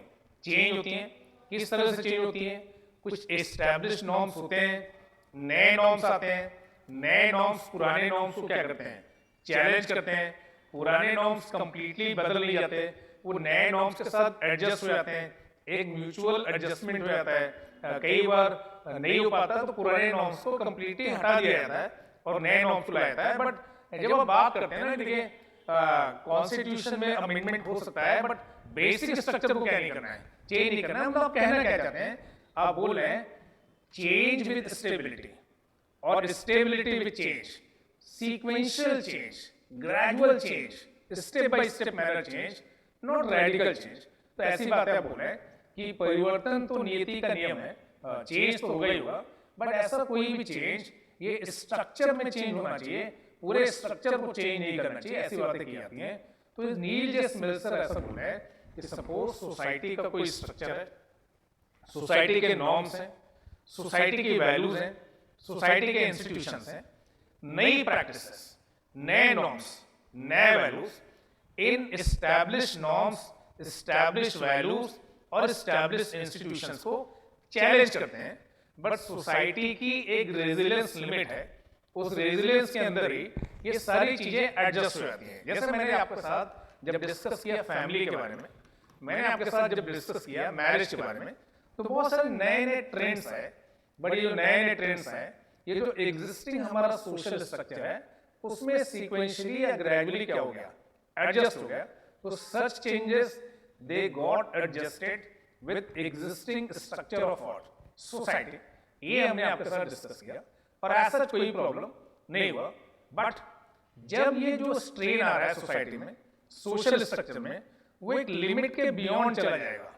जो सोसाइटी की जो रेजिलियंस लिमिट है उसके बियॉन्ड चला जाएगा, तब शायद ये जो आपकी रेजिलियंट लिमिट है ये ब्रेक हो सकती है। और जब ये रेजिलियंस लिमिट ब्रेक हो जाएगी डियर फ्रेंड, तब कहीं ना कहीं सोशल मूवमेंट्स क्या होंगे? इमर्ज होंगे। तो social movements will emerge when such strain it goes beyond resilience limit of what society, तो जब सोसाइटी की रेजिलियंस लिमिट के बियॉन्ड ये चला जाएगा तब कहीं ना कहीं जाके सोसाइटी में इस तरह के सोशल मूवमेंट्स होंगे। इस बात को मैं आपको समझाने की कोशिश कर रहा हूं। तो बोलेंगे कि जब भी देखिए ऐसा होगा, तो नील जे स्मेल्सर एक स्कॉलर है, and Neil J Smelser is talking about structural strain is the underlying factor leading to social movement. तो सोसाइटी के अंदर एक स्ट्रक्चरल स्ट्रेन इमर्ज हो रही है, और ये जो स्ट्रेन है dear friend, that is responsible for emergence of what social movement. और जब भी इस तरह का कोई स्ट्रेन आएगा, इस तरह की उथल पुथल आएगी सोसाइटी में, तो लोगों में एक चर्चा का विषय बनेगा कि ऐसा हो रहा है बेसिकली, और लोग समझेंगे कि हाँ कुछ तो भी हो रहा है। मींस 1857 का जो रिवॉल्ट था उसके पहले आप देखिए धीरे धीरे समाज के हर वर्ग में, चाहे वो फार्मर्स का वर्ग हो, चाहे वो स्मॉल हैंडीक्राफ्ट वाले पीपल हो, चाहे जो एजुकेटेड इंटेलिजेंसिया है, सब में ऐसा जो डेवलप हो रहा था कि ब्रिटिशर्स हमें एक्सप्लॉइट कर रहे हैं। और जिस तरह से लॉर्ड डलहौजी की पॉलिसीज थी, उसके बाद इमीडिएटली क्या हुआ, कहीं ना कहीं लोगों का जो गुस्सा था वो उस रेजिलियंस लिमिट को क्रॉस कर गया, और 1857 में आपने कर दिया, रिबेल कर दिया। उसके बाद बहुत सारे रिफॉर्म लाने की कोशिश की, कंपनी के हाथ से जो एडमिनिस्ट्रेशन था ब्रिटिशर्स ने ले लिया, ब्रिटिशर्स ने बहुत सारी चीजें लाने की कोशिश की, बट आपने देखा कि किस तरह से 1858 से लेके 1885 के बीच में बहुत सारे चेंजेस फिर से हुए, और बहुत सारे चेंजेस जब हुए तो उसकी वजह से लोगों में एक तरह का जनरलाइज बिलीफ बदला कि आज अगर वो पुअर हैं तो बिकॉज ऑफ ब्रिटिशर्स, आज अगर उनके पास जॉब नहीं है तो बिकॉज ऑफ ब्रिटिशर्स, आज अगर उनके पास खाने के लिए नहीं है तो बिकॉज ऑफ ब्रिटिशर्स। तो देखिए समाज का जो हर वर्ग था, चाहे फार्मर्स हो, चाहे एजुकेटेड इंटेलिजेंसिया हो, चाहे ओल्ड एज पीपल हो, सबको ऐसा लग रहा था कि whatever poverty, whatever unemployment, whatever misery, whatever suffering that Indians were facing, Britishers are responsible. और सिंस ब्रिटिशर्स रिस्पॉन्सिबल हैं तो एक जनरलाइज बिलीफ बना कि Indians are different and Britishers are different. इस तरह के बहुत सारा लिटरेचर को लिखा आरसी दत्त ने, दादा भाई नौरोजी ने एक ड्रेन थ्योरी लाई, और उसके थ्रू लोगों में एक बिलीफ बनाने की कोशिश की कि what ever cause of suffering is, that is the presence of what Britishers. इस वजह से हम गरीब हैं, इस वजह से पॉवर्टी है, इस वजह से अनएम्प्लॉयमेंट है, इस वजह से हमारा शोषण है, क्योंकि हम एक कॉलोनियल इकोनॉमी के द्वारा हमारा एक्सप्लॉयटेशन हुआ है। तो एक जनरलाइज बिलीफ बनाया गया, और देखिए ये बिलीफ लोगों में बन गया कि हाँ ठीक है ऐसी बात है, ब्रिटिशर्स हमारा एक्सप्लॉयटेशन कर रहे हैं। उसके बाद क्या होगा, एक लीडरशिप इमर्ज होगी और एक ऑर्गेनाइज स्ट्रक्चर आएगा। तो शुरू में अगर आप देखें, मैं आपको एग्जांपल दे रहा हूं, आप में से कुछ लोगों ने मॉडर्न इंडिया पढ़ा है, शुरू में अगर आप देखें तो 1885 से लेके 1905 तक शुरू में कांग्रेस क्या कर रहे थे, बस कोशिश कर रहे थे एक नेशन बनाने की, इंडियंस के माइंड में फीलिंग देने की कि we are a nation, irrespective of caste, irrespective of religion, हम सब एक हैं। इस तरह का भरोसा बनाने की कोशिश कर रहे थे कौन, इंडियन नेशनल कांग्रेस। सो धीरे धीरे कांग्रेस का एक ऑर्गेनाइजेशनल स्ट्रक्चर बन रहा था, धीरे धीरे कांग्रेस के अंदर एक लीडरशिप आ रही थी। तो such organised structure, such leadership probably in form of Gandhi in 1915 came. Muslim League के साथ एक लखनऊ पैक्ट हुआ, खेड़ा में कुछ हुआ, अहमदाबाद में कुछ हुआ। तो धीरे धीरे आप सोसाइटी के हर सेक्शन का सपोर्ट लेने की क्या कर रहे थे, कोशिश कर रहे थे, and finally that event took place. एक इवेंट की जरूरत होती है डियर फ्रेंड, एक चिंगारी की जरूरत होती है। जैसे वो चिंगारी आती है फिर फुल ब्लोन फायर हो जाता है, और लोगों को लग जाता है कि अब नहीं है, अब तो हमें बाहर आना ही पड़ेगा। तो यहाँ पे क्या हो रहा था कि जो जलियांवाला बाग ट्रेजेडी थी, it acted as precipitating event. उसने एक चिंगारी ऐसा काम किया और इंडियंस को कन्विंस कर दिया कि ये हद है ब्रिटिशर्स के एक्सप्लॉयटेशन की, इस हद तक ब्रिटिशर्स हमें एक्सप्लॉइट कर सकते हैं। And after that non cooperation movement came into existence. So non cooperation movement तब आया जब फार्मर्स स्पेन में थे, मिल वर्कर्स स्पेन में थे, Muslims because of caliph issue वो पेन में थे, यूथ रॉलेट एक्ट की वजह से पेन में थे, और उसके बाद वो धमाका हुआ जब जलियांवाला बाग में फायरिंग हो गई, इंडियंस कन्विंस हो गए अब रिस्पांस देने की जरूरत है। गांधी ने मौके का पूरा फायदा उठाया, leadership the, Nagpur session of Congress से ऑर्गेनाइजेशन दिया, तब जाके आपका पहला first all India level national movement launch हुआ। तो ये स्ट्रक्चरल स्ट्रेन थ्योरी है डियर फ्रेंड, इस सोसाइटी की एक रेजिलियंस लिमिट है। उस रेजिलियंस लिमिट के अंदर जब तक स्ट्रेन रहेगा तब तक सोशल मूवमेंट नहीं होगा। जैसे ही वो जो स्ट्रेन होगा उस रेजिलियंस लिमिट को क्रॉस कर जाएगा, then there will be a kind of discontentment, एक अनईज, लोगों के बीच में डिस्कंफर्ट पैदा होगी। लोग कंटेम्पररी जो सिचुएशन है उससे कंफर्टेबल फील नहीं करेंगे। तो हांगकांग में एक नया लॉ लाया गया, उसके बाद लोग सड़कों पे आ गए। पहले से वो चाइना से नाराज थे, पहले से चाइनीज इन्फ्लुएंस से नाराज थे, but suddenly people in thousands they came on the road. So देखिए हर सोसाइटी की एक स्ट्रक्चरल स्ट्रेन है। नेपाल में लोग सड़कों में हैं क्योंकि कहीं ना कहीं जो भ्रष्टाचार है वो उस लिमिट को क्रॉस कर गया है। तो जब यूपीए चल रहा था, यूपीए के टाइम पे देखिए बाहर ऐसी बातें आई कि कुछ स्कैम हो रहा है, ऐसा हो रहा है, वैसा हो रहा है, पर चीजें चल रही थी, चुपचाप चल रही थी। प्रतिभा देवी पाटिल जी हमारी प्रेसिडेंट थी, वो भी चुपचाप थी, प्राइम मिनिस्टर भी हमारे चुपचाप थे, सब चुपचाप थे। बट सडनली एक दो इंसिडेंसेस ऐसे हुए कि अरविंद केजरीवाल और अन्ना हजारे ने एक मूवमेंट लॉन्च कर दिया, लोगों का मोमेंटम बन गया। और लोग जो पहले से डिस्कंफर्ट में थे, तो कहीं ना कहीं अगर आपसे बात करूं तो अभी जो सिचुएशन चल रही है इंडियन सोसाइटी में पिछले 10 महीनों से, ये जो कोविड की सिचुएशन है, समाज का हर वर्ग परेशान है। फार्मर्स परेशान है, जो वर्कर्स हैं बहुत सारे लोग की जॉब चली गई है, यूथ परेशान है, बहुत लोग की जॉब चली गई है, बहुत सारे लोग पढ़ नहीं पा रहे हैं, बहुत सारे लोग 2 टाइम का मील नहीं पा रहे हैं। देखिए एक डिसकंटेनमेंट है सोसाइटी में। उसमें देखिए अगर आप ऐसा कोई इवेंट लाते हैं कि सपोज आप सेंट्रल विस्टा प्रोजेक्ट ला रहे हैं जिसमें ऐसा बोला जा रहा है कि 20,000 करोड़ रुपीस आएंगे, तो देखिए हो सकता है कि अभी लोगों का जो डिसकंटेनमेंट है इंडियन सोसाइटी की जो रेजिलियंस लिमिट है उसके अंदर है। बट ऐसा कोई बड़ा कोई इंसिडेंस हो जाए, कोई करप्शन का स्कैंडल सामने आ जाए कि सरकार के कुछ मिनिस्टर्स पैसे लेते हुए दिख रहे हैं, सडनली जो लोग पिछले 10 महीनों से टेंशन में, पिछले 10 महीनों से अपने घरों में चुपचाप बैठे हुए हैं, वेट कर रहे हैं समय आने का, सडनली वो बाहर पे आएंगे और एक मूवमेंट इरप्ट हो सकता है। ये है स्ट्रक्चरल स्ट्रेन कि सोसाइटी की एक रेजिलियंस लिमिट है, उसके अंदर अगर इन डिसकंटेनमेंट को अब रख पाए लोगों के, इसलिए कि सरकार कुछ टाइम पे बोलती रहती है कि हम ये रिलीफ मेजर ला रहे हैं, आत्मनिर्भर भारत 1, आत्मनिर्भर भारत 2, आत्मनिर्भर भारत 3। देखिए इस तरह की बातें क्यों?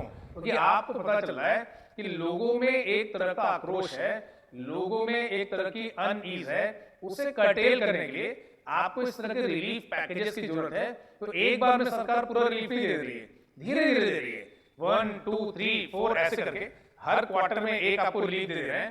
तो व्हाट आई मीन टू से, क्योंकि वो उस स्ट्रेन को, उस डिसकंटेनमेंट को एक लिमिट के अंदर रखना चाह रहे हैं कि हमें पता है कि लोगों में गुस्सा है, बट देन ऑल्सो हमारे पास भी कुछ लिमिटेशंस हैं और उसके अंदर हम काम कर रहे हैं और लोगों के गुस्से को लिमिट में रखने की कोशिश कर रहे हैं। तो this thing dear friends you are able to understand और नॉट, कि स्ट्रक्चरल स्ट्रेन थ्योरी ये बोलती है कि मूवमेंट तब इमर्ज होगा जब मासेस में एक ऐसा कन्विक्शन आ जाएगा कि जो सरकारें हैं, जो शासन व्यवस्था है, they are not working for their interest, they start debating, they start arguing. तो देखिए यूपीए 1 के टाइम पे, यूपीए 2 के टाइम पे धीरे धीरे ऐसा हुआ और यूपीए 2 के टाइम पे लोगों में एक जनरल कंसेंसस आ गया कि अगर यूपीए 1 या यूपीए 2 ऐसा बोल रहे थे कि हमारा हाथ आम आदमी के साथ, कहीं ना कहीं ऐसा नहीं है और कुछ स्कैम की बातें हुई, कंट्रोलर एंड ऑडिटर जनरल की कुछ रिपोर्ट आई, सडनली एक लीडर इमर्ज हुआ। एक लीडर जो कि कल तक ऑर्डिनरी लीडर था, सडनली एक एक्स्ट्राऑर्डिनरी लीडर की तरफ से इमर्ज हो गया और लोगों ने मोदी जी की तरफ देखना स्टार्ट कर दिया। सडनली वो गुजरात से आए, पार्टी ने उन्हें प्राइम मिनिस्टर कैंडिडेट बनाया और उन्होंने मौके को बनाया क्योंकि समाज में एक स्ट्रक्चरल स्ट्रेन थी। उस स्ट्रेन में लोग डिबेट कर रहे थे कि कौन उन्हें इससे बाहर निकालेगा। एक लीडर का इमरजेंस होता है, लीडर आता है और लीडर लोगों को मोबिलाइज करता है और कहीं ना कहीं आप इससे लोगों को बाहर निकाल ले आते हैं। तो देखिए इस तरह का जो होता है change, that is why because आपका जो डिसकंटेनमेंट है, आपका जो स्ट्रेन है, वो सोसाइटी की रेजिलियंस लिमिट को क्रॉस कर गया है और अब सोसाइटी डिबेट कर रही है कि कौन हमें इससे बाहर निकालेगा। तो एक ऑर्डिनरी पर्सन भी एक्स्ट्राऑर्डिनरी लीडर की तरफ से क्या हो जाता है, इमर्ज हो जाता है। और एक एक्स्ट्राऑर्डिनरी पर्सन, अगर मैं आपको बोलूं कि मनमोहन जी एक एक्स्ट्राऑर्डिनरी इकोनॉमिस्ट है, तो गलत नहीं है, देखिए इसमें कुछ भी गलत नहीं है मेरे कहने से नहीं, अदरवाइज भी वो एक्स्ट्राऑर्डिनरी इकोनॉमिस्ट है इनफैक्ट, बट एक एक्स्ट्राऑर्डिनरी इकोनॉमिस्ट ऑर्डिनरी पर्सन लगने लगता है और एक ऑर्डिनरी लीडर एक्स्ट्राऑर्डिनरी लीडर लगने लगता है, क्योंकि सोसाइटी का जो स्ट्रेन है वो रेजिलियंस लिमिट के बाहर चला गया है और सोसाइटी को एक लीडर की जरूरत है। वो लीडरशिप जो प्रोवाइड करेगा, सोसाइटी को बाहर ले आएगा, उसमें लोग को एक होप दिखता है। So that's what I am saying कि स्ट्रक्चरल स्ट्रेन थ्योरी बता रही है कि स्टेप बाय स्टेप तरीके से किस तरह से सोशल मूवमेंट क्या होता है, इमर्ज होता है। बट देखिए ठीक है, ऑलराइट, सोशल मूवमेंट इमर्ज हो गया, बढ़िया बात है, बट इस सोशल मूवमेंट में पार्टिसिपेट कौन करेगा? Who will be those who will subscribe to the ideas of social movement? वो कौन से लोग होंगे जो इस सोशल मूवमेंट में एक्टिवली पार्टिसिपेट करेंगे? वो कौन से लोग होंगे जो झंडे लेके आगे खड़े होंगे?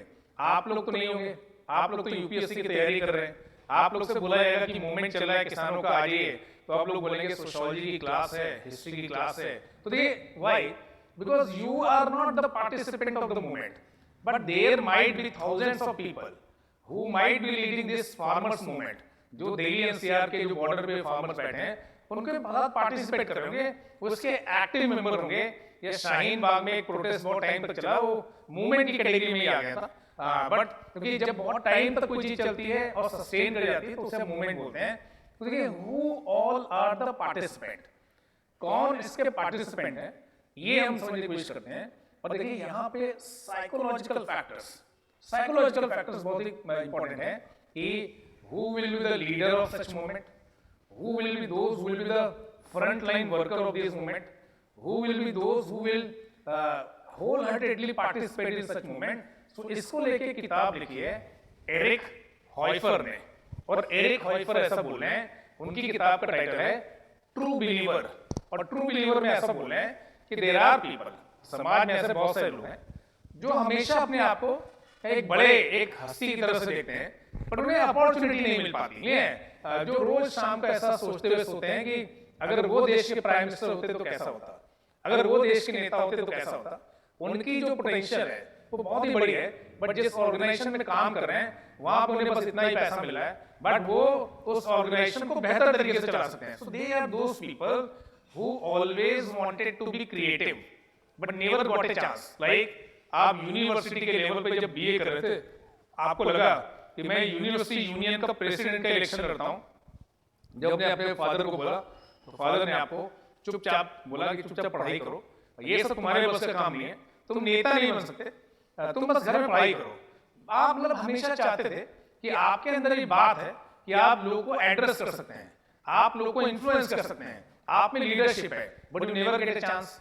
तो ऐसे लोग बहुत ज्यादा अट्रैक्ट होते हैं, ऐसे लोग को इस तरह के मूवमेंट बहुत ही अट्रैक्ट करते हैं। तो जब आईएसआईएस का मूवमेंट आया, डियर फ्रेंड, इस्लामिक स्टेट का मूवमेंट, उसकी बात करता हूं मैं आपसे। क्यों हम केवल अच्छे मूवमेंट्स की बात करें, हम ऐसे मूवमेंट्स की भी बात करेंगे जो वायलेंट मूवमेंट है। और आप देखिए मूवमेंट की खास बात, मूवमेंट चल रहा है सीरिया में, बट यूथ आ रहा है जर्मनी से, यूथ आ रहा है स्पेन से, यूथ आ रहा है इंडिया से, यूथ आ रहा है बांग्लादेश से, यूथ आ रहा है पाकिस्तान से।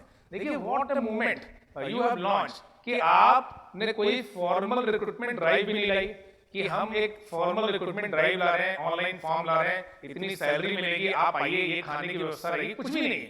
आपने एक मूवमेंट लॉन्च किया और उसमें देखिए youth not just from the Syria, not from the Middle East, they are from Europe, they are from Africa, they are from Asia, they are from other countries. हर जगह से लोग जा रहे हैं, पार्टिसिपेट कर रहे हैं। और देखिए कौन लोग जा रहे हैं, ये वो यूथ हैं जो टैलेंटेड हैं, जो अपनी लाइफ में काफी क्रिएटिव काम कर सकते थे, but they could not get a chance to show their creativity, and they are showing their creativity in a destructive manner. वो ट्विटर प्रोफाइल हैंडल कर रहे हैं आईएसआईएस का, वो ऑनलाइन रिक्रूटमेंट कर रहे हैं आईएसआईएस का, वो ऑनलाइन फंडिंग करा रहे हैं आईएसआईएस के लिए, वो ऑनलाइन वीडियो अपलोड कर रहे हैं आईएसआईएस के लिए। तो ये सब क्रिएटिविटी है, बट उस क्रिएटिविटी को आप नेगेटिव साइड में यूज कर रहे हैं, गलत तरीके से यूज कर रहे हैं। ये वो लोग हैं डियर फ्रेंड जो हमेशा कुछ बड़ा करना चाहते थे, बट उन्हें बड़ा करने का चांस नहीं मिला। ये वो लोग हैं जो रूटीन लाइफ में सेटिस्फाइड नहीं है, 9 to 5 की जॉब में, 10 to 6 की जॉब में सेटिस्फाइड नहीं है, कुछ नया करना चाहते हैं और अपने आप को काफी टैलेंटेड समझते हैं। Not just boys, I am not just talking about boys, I am also talking about girls.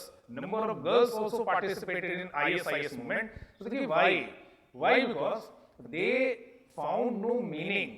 The life in which they were living, उसमें उन्हें meaning नहीं मिला है, and they want to take a chance. ठीक है, उन्हें लग रहा है कि इसमें एक meaning है कि we are fighting for God. हम अल्लाह के लिए लड़ रहे हैं। ऐसी बातें उनको पढ़ाई गई, ऐसी बातें वीडियो में दिखाई गई कि कोई यूथ सुबह उठ रहा है, वो अपने माथे पे ब्लैक कलर का वो लगा रहा है, नमाज कर रहा है, फिर गन उठा रहा है और फिर लोगों से लड़ रहा है और इंसानियत के खिलाफ जो क्राइम हो रहे हैं पैलेस्टीन में उसके लिए आप लड़ रहे हैं। इस तरह की जो बातें आपको बताई गई, इंडोक्ट्रिनेट किया गया। क्या किया गया? इंडोक्ट्रिनेट किया गया। तो ऐसे लोग ज्यादा एक्साइटेड होते हैं जो ऐसे मूवमेंट्स में आगे जाके क्या करते हैं, पार्टिसिपेट करते हैं। तो Eric हॉयफर in his book, that is True Believer, he is talking about such kind of the people who are the people who are going to participate in such kind of movement, who are going to voluntarily submit कि हम इस movement के साथ हैं, हम इस movement को lead करेंगे, हम इस मूवमेंट के लिए अपनी लाइफ दे सकते हैं, हम इस सुसाइड बेल्ट को बांधेंगे। ये वो लोग हैं बेसिकली जिन्हें लगता है कि वो कुछ बड़ा करना चाहते थे बट उन्हें चांस नहीं मिला। तो आप देखिए कश्मीर में ऐसे बहुत सारे यूथ हैं जो 10th तक काफी अच्छा उनका एकेडमिक रिकॉर्ड रहा, बाद में they end up becoming a terrorist, बाद में they end up becoming separatist. Why? Because आप वो लोग हैं जो हमेशा कुछ बड़ा कर सकते थे या अपने बारे में ऐसा सोचते थे कि आप बड़ा कर सकते हैं, but you never got a chance and when such movements emerge you took upon yourself. तो many of the leaders of Aam Aadmi party के बहुत सारे लीडर्स अगर आप देखेंगे they are very young leaders, और वो यंग लीडर ऐसे हैं जिन्होंने उस मूवमेंट में क्या किया, उस मूवमेंट में पार्टिसिपेट किया। तब वो अपने 30s में थे, कोई 26 साल का था, कोई 28 साल का था, और उन्हें लगा कि वो नेता बन सकते हैं बट उनके पास पैसे नहीं है, उनके पास और चीजें नहीं है। तो जब ऐसा चांस आया तो they contested election and they contested election, not just contested, they became MLA also. In fact, they were not knowing कि वो बन जाएंगे। तो क्योंकि आप एक मूवमेंट से पॉपुलर हुए, क्या हुए? एक सोशल मूवमेंट से पॉपुलर हुए डियर फ्रेंड। उसी बात को एरिक हॉयफर हाईलाइट कर रहे हैं कि such kind of people they are the main participant of movement. फिर देखिए हर मूवमेंट का क्या होता है, एक लाइफ साइकिल होता है। लाइफ साइकिल मतलब मैं बोल रहा हूं कि पहले तो देखिए क्या होता है कि एक जनरलाइज बिलीफ समाज में बनेगा, एक इस तरह के थॉट आएंगे कि हाँ कुछ तो भी गलत हो रहा है, उसको लेके एक डिबेट होगी, उसको लेके एक डिस्कशन होगा और फिर लोगों में एक जनरलाइज बिलीफ बनता है, जिसकी बात नील जे स्मेल्सर बोले थे। तो हर जो मूवमेंट होता है उसका एक लाइफ स्पैन होता है। हर मूवमेंट अपने पीक पे जाता है, पीक पे थोड़ा सस्टेन करता है, फिर धीरे धीरे वो डाउनफॉल होता है और कहीं ना कहीं जाके उस मूवमेंट की डेथ हो जाती है विथ निगोशिएशन और विदाउट निगोशिएशन। तो फार्मर्स मूवमेंट जब अपने पीक पे है तो गवर्नमेंट ऑफ इंडिया ने बुलाया बात करने के लिए किसे? फार्मर्स को। इसी स्टेज पे जो कुछ हो सकता है फार्मर्स को या जो फार्मर्स को लीड कर रहे हैं उन्हें जो भी चाहिए वो उसी स्टेज पे हो सकता था। इसके बाद अब ये फार्मर्स मूवमेंट धीरे धीरे क्या होगा, डिक्लाइन करेगा और एक जगह जाके ये वैनिश हो जाएगा। आप कोई भी मूवमेंट देखें, नॉन कोऑपरेशन मूवमेंट देखें, जब अपने पीक पे था तो गांधी जी ने क्या किया था, सस्पेंड कर दिया था। शायद ब्रिटिशर्स बात करने के लिए तैयार नहीं थे तो चौरी चौरा इंसिडेंट के बाद उसे सस्पेंड कर दिया गया। जब सिविल डिसोबीडियंस मूवमेंट लॉन्च किया गया अपने पीक पे गया, वो गांधी जी की भी पॉपुलैरिटी का पीक था। लॉर्ड इरविन के साथ एक पैक्ट हुआ और मूवमेंट क्या किया गया, सस्पेंड कर दिया गया। सो हर मूवमेंट एक टाइम पे अपने पीक पे जाता है और जो लोग उस मूवमेंट को लीड कर रहे होते हैं डियर फ्रेंड, वो एस्टैब्लिश अथॉरिटी के साथ निगोशिएट करके चीजों को सॉर्ट आउट करने की कोशिश करते हैं।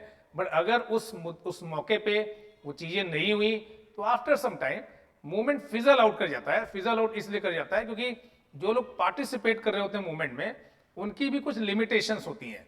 आप अकेले नहीं है, आपके साथ फैमिली भी है। तो आप ऐसे किसी भी मूवमेंट पे, लाइक सपोज किसान अभी मूवमेंट कर रहे हैं, दिल्ली के आसपास डटे हुए हैं, बट उसकी एक लिमिटेशन है 10 डेज 15 डेज 1 मंथ। पार्टीज आपको सपोर्ट कर रहे होंगे, आपकी एक फंडिंग हो रही है। देखिए हर चीज की एक लिमिटेशन है।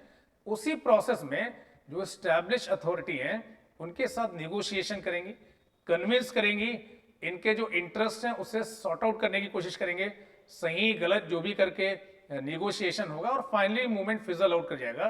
तो there is career of a social movement, कि every social movement has a career, and once that career finishes, movement also finishes. So Gandhi ji was very talented to that extent. He was really a good sociologist, good politician. उन्हें पता होता था कि यहाँ पे movement को suspend कर देते हैं, क्योंकि अगर यहाँ पे सस्पेंड नहीं करेंगे तो कुछ टाइम बाद अपने आप मूवमेंट क्या हो जाएगा, एंड हो जाएगा, डेथ हो जाएगी.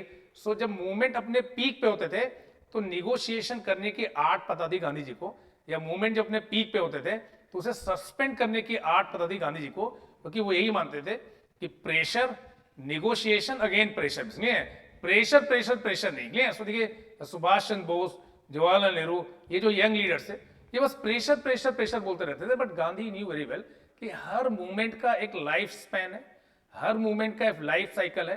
Once that life cycle is complete, movement is complete. Movement permanent नहीं है. Most of the time movements किसी पार्टी में कन्वर्ट हो जाते हैं. सो आप देखेंगे schedule class federation, depress classes federation की बात की डॉक्टर अंबेडकर ने. द्रविड़ मुनेत्र खजगम डीएमके बना, जो द्रविडियन मूवमेंट था, उसके रेमिफिकेशन के बाद तो तमिलनाडु की जो सारी पार्टीज हैं उनके नाम ऐसे ही हैं, डीएमके, एमडीएमके, एआईडीएमके, पीएमके. देखिए क्योंकि ये वहां पे एक आइडियोलॉजिकल बेस बना, क्योंकि जो द्रविडियन थीम है finally it transform itself into an organization. तो ये बात डियर फ्रेंड्स समझ पा रहे हैं कि what is social movement. Social movement क्या है मैंने आप लोग को समझाया. सोशल मूवमेंट के अलग अलग कंपोनेंट मैंने आप लोग को समझाया.